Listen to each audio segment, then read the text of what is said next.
బ్రహ్మంగారి మఠం వద్ద పోతులూరి వీరబ్రహ్మేంద్ర స్వామి వారు నివసించినటువంటి ఇంటి పక్కనే ఉన్న రామాలయం దగ్గర అక్కడ ఉండే ప్రధాన అర్చకుల వారు వీరబ్రహ్మేంద్ర స్వామి వారి మహిమలను మనకు తెలియజేస్తున్నారు. దయచేసి ఒకసారి మీరంతా వినండి. ఆయన మనకు చెప్తున్నాడు స్వామివారి మహిమల గురించి. అప్పుడు స్వామిని పిలుచుకొని రుద్రమల్ల దగ్గర ఏమయ్యా మరి నీ చందా ఇవ్వకపోవడం కారణం? నువ్వు చందా ఇవ్వాలా, చందా ఇవ్వాలా, జాతర మొదలవ్వాలా, ఇవ్వకపోతే నిన్ను గ్రామం నుంచే బహిష్కరిస్తామన్నాడు. వేస్తామన్నాడు స్వామిని. అప్పుడు ఆయన మహానుభావుడు ఆయన మహిమ గ్రామస్తులు తెలియజేయాలి. కోలేరమ్మను మట్టి బొమ్మను చేయించి గ్రామం నడివీధిలో పెట్టిన్నారంట అమ్మవారిని కోరేగి.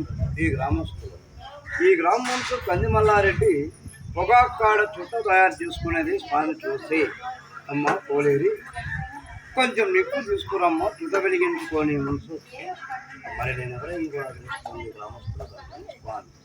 అప్పుడు అమ్మవారు వేసుకుంటూ గజ్జల సవ్వడితో గల్లి గల్లున భయంకర శక్తిగా నిప్పుల వైరాలము అడిగిలో వచ్చే రూపం స్వామికి కనిపిస్తుందంట, కానీ వైరాల మూకుడి మాత్రమే కనిపిస్తుందంట, వెలుగు మాత్రమే. మరి ఈ రూపంలో వస్తున్నామా? ఈ రూపంలో వస్తే జనులు చూడలేరు, భయపడతారు. బాలిక రూపంలో ప్రత్యక్షమైంది స్వామి. అప్పుడు అమ్మవారు సాక్షాత్ బాలిక రూపంలో నిప్పు తీస్తుందంట ఇక్కడ.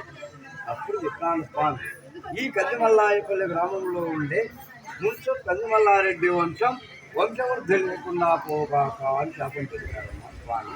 వాళ్ళ వంశీకులంతా ఆనాటితో అప్పుడు అమ్మవారి ఏమంటమ్మా కోరేది, నువ్వెక్కడున్నా జంతువులు పొంగళ్ళు పెరగాలని ఈ రక్తపాతాలనేవి గ్రామంలో లేకుండా గ్రామానికి వెలుపల పర్లాంగు దూరంలో చెట్లు లీనమవుతుందో అక్కడే నీ పొంగళ్ళు జరుపుకోమంటున్న స్వామి. అమ్మవారి చెట్లు వెళ్తుందమ్మా గ్రామానికి ఉంటుంది. అమ్మవారి దేవస్థానం